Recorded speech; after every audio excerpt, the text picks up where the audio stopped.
Alright guys, just got back from a excuse me, a successful test drive with the Monty. Did great.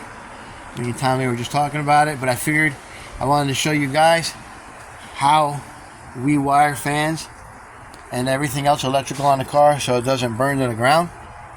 As you can see, this is basically the one on the far right is for the fuel pump, and the one in the middle and the one on the far left is for each fan. I originally had them both hooked up to 100 ampere, but I said if that thing craps out, both my fans are going to be gone. So I said at least if one craps out, I still got one fan. By the way, the Doral fans that I bought for this car work great. I was really impressed.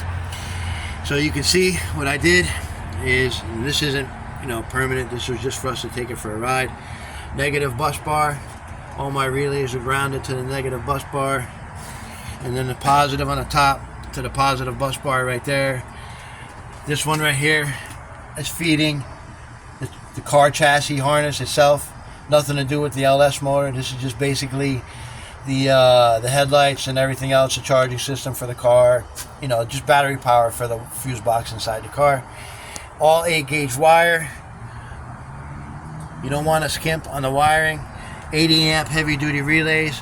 I know you're going to think they're overkill, but when those fans come on, they spike 50, 60 amps every time they come on.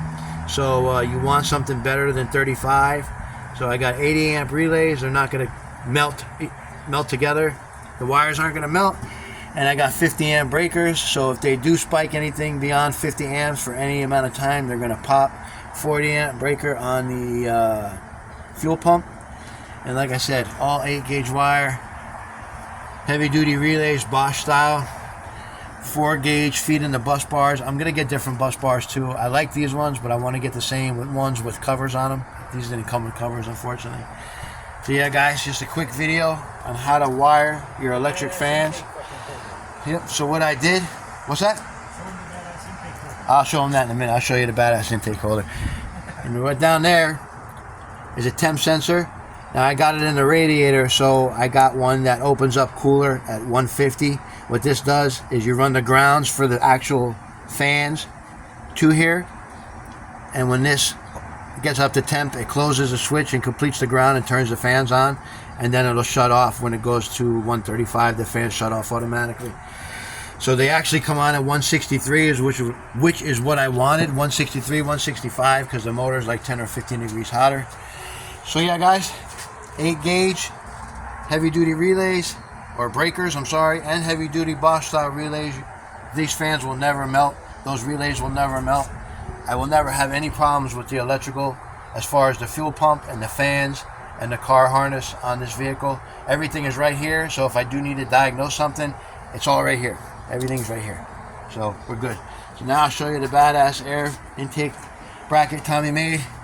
It goes to the factory, where the factory junction for the alternator would be on the LS block, and then he's got it cut out and welded to here. That thing doesn't move at all.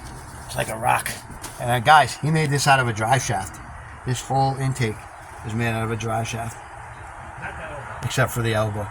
But the straight part is actually from a Chevy truck drive shaft, I believe, or a Nova, or whatever the hell we had in the shop.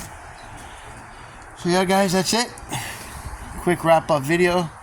That's how you want to wire your fans and any other electrical. Always go overkill on the wiring and the relays, and just keep the breaker safe. So if you do have a problem, it doesn't melt the wires before the breaker kicks. And your relays will always last. You won't have any wires melted. And yeah, no relay sockets melting together, relays locking on. You're not going to have that with this, because everything is way overkill as far as the relays and the wiring. And the breakers are what's going to keep it safe. On that note, guys, take it easy. Hope you learned something. And I think the next thing we're going to do is probably work on Tommy's Tahoe, or put AC in this thing, because it's going on sick week next year. Later.